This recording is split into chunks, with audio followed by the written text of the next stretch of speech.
Hi పిల్లు, ధర్మరాజు మరియు అమూల్యమైన రత్నం కథ విన్నారా? చాలా కాలం క్రితం చంద్రగిరి అనే అందమైన గ్రామంలో ధర్మరాజు అనే దైగల రైతు ఉండేవారు. అతను తన కుటుంబంతో చాలా సంతోషంగా జీవించేవారు. సూర్యాపేట్ అనే దగ్గరలోని గ్రామంలో ధర్మరాజుకి భీమన్న అనే మంచి స్నేహితుడు ఉండేవారు. ఒకరోజు భీమన్న ధర్మరాజును చూడటానికి వచ్చి ఒక ఆసక్తికరమైన రహస్యం చెప్పారు. సూర్యాపేటలో ఒక పురాతన దేవాలయం ఉందని, అందులో ఒక శక్తివంతమైన రత్నం దాగి ఉందని చెప్పారు. ఆ రత్నం ఎవరు కనుగొన్నా చాలా ధనవంతులు అవుతారని చెప్పారు.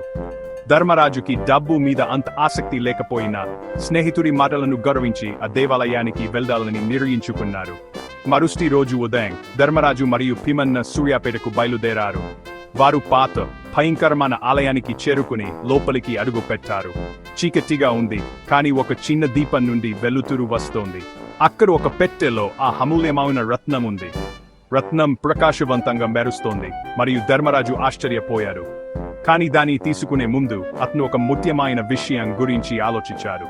రత్నం తీసుకోవడం వల్ల తాను ధనవంతుడు కావచ్చు, కానీ అది ఇతరులకు హాని కలిగించవచ్చు అని అతను గ్రహించారు. మంచివారు కాబట్టి ధర్మరాజు రత్నాన్ని అక్కడే వదిలి వెళ్దాలని నిర్ణయించుకున్నారు. తన నిర్ణయం గురించి భీమన్నకు చెప్పారు. మరియు భీమన్న తన స్నేహితుడి దయకు ఆశ్చర్యపోయారు.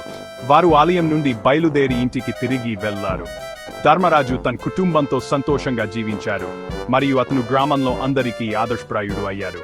ఏ కథ మనకు డబ్బు కంటే విలువైందని, నిజమైన సంపద మంచి హృదయం అని నేర్పుతుంది. సరే పిల్లలు, గుర్తుంచుకోండి, ఎల్లప్పుడూ దయతో ఉండండి మరియు మంచి నిర్ణయాలు తీసుకోండి. మళ్ళీ కలుద్దాం.